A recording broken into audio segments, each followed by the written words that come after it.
Okay, we're back. Um, obviously, a lot of the problems in the world don't have obvious solutions, and literature is a chance to look through those kinds of problems that don't have simple solutions. The conflicts between what the people want for the country and what's the best thing for the country. The conflict between do the duty of the gods outrank your duty to your family, or to the king, right? Antigone is the classic example, right? Antigone wants to bury her brother, and the king says you're not allowed to. And the question is, does what the king says outrank what the gods say? Because the gods would like you to bury your dead, and the king wants to leave Antigone's brother unburied. It's not a solution to this problem. And a lot of the problems in life are like that, where it seems like it's just all bad. All the options are bad. Shakespeare gives us a chance to kind of work through problems of this type, which it's hard to explain this, but like I think spending time with literature and thinking about I live in a world that has problems that don't have easy solutions, and spending time with literature gives me a chance to think through problems, difficult problems that don't have solutions, because I live in a world that has difficult problems that don't have solutions. Um, Children's literature I find unsatisfying because it's sort of, while I'm watching it, it's very fun to watch a problem get set up and then have that problem solved. Yay! But then when I exit the world, I don't know what I was doing with that work of art, because it life doesn't it's not like that. I guess it's fun to escape for a little while into a world where problems have simple solutions, but how much time can you spend in a world that's that simple? And it's unsatisfying in a lot of ways. And Shakespeare, whatever you want to say about Shakespeare, is complicated, and he reflects the complicatedness of the world. All right, let's keep going through this. So Voluminous says, um, all right.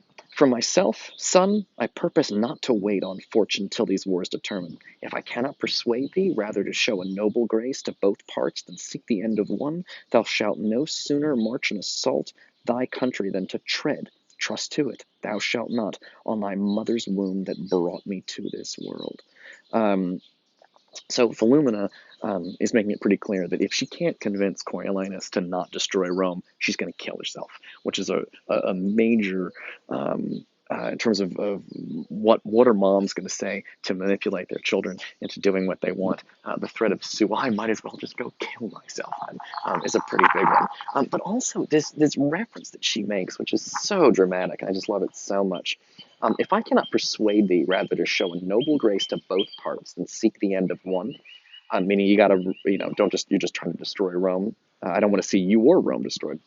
Thou shalt no sooner march to assault thy country than to tread on thy mother's womb. Again, like this image of walking through Rome and destroying it like Godzilla, which is what Coriolanus is doing.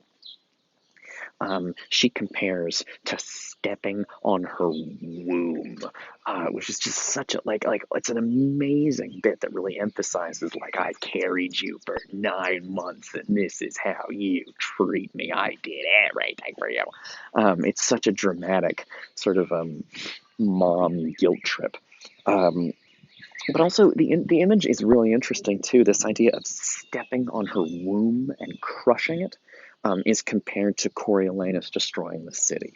Why? It's because it's an idea that the city, your society, that it's a relation. It's a metaphor between your mom who gave birth to you and the city and who raised you, but that also in some way you were raised by your society. You were raised by your city.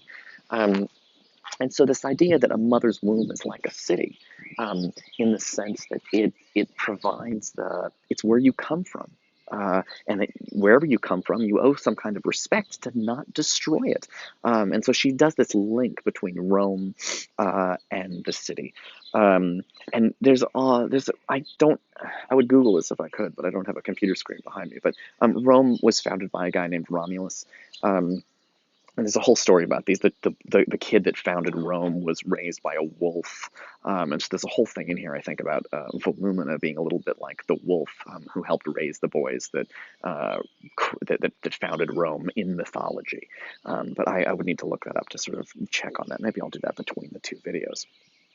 All right, so but the point is that Volumina is a little bit like the sort of foundations of Rome. Your city is like your mother. Virgilia says, I and mine, you're going to destroy me too, that brought you forth this boy to keep your name living to time, right? You're stepping on your mom's womb, which is where you came from, and you're stepping on Virgilia's womb, your wife's womb, that brought your kid into the world. And then the kid says, he shall not tread on me, I'll run away till I am bigger, but then I'll fight.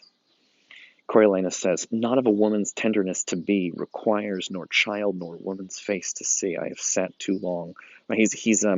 He stands up because they're making him feel bad, um, and he doesn't want to be tender like a woman is. You again see that kind of Macbeth stuff about masculinity. But Volumina won't let him go. Nay, go not from us thus. And she's going to hold him and keep talking to him. To save the Romans, thereby to destroy the Volsces whom you serve, you might condemn us as poisonous of your honor. Right? So she's saying, listen, obviously you came here with these Volsces, so we're not asking you to just turn again and kill those guys. She's got a kind of compromise solution she's working on. So she says, no, our suit is that you reconcile them. While the Volsces may say, this mercy we have showed, the Romans this we received, and each in either side give thee all hail to thee and cry, be blessed for making peace. So she says, listen, we're not asking you to defend Rome against the Volsces. We're not asking you to switch sides again.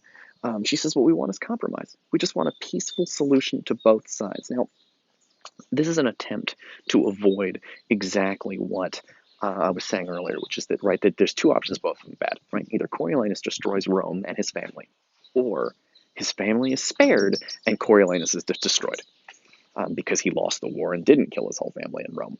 So Volumina tries to come up with something. What's a solution that would actually be better? So she says, what if we just had like a truce?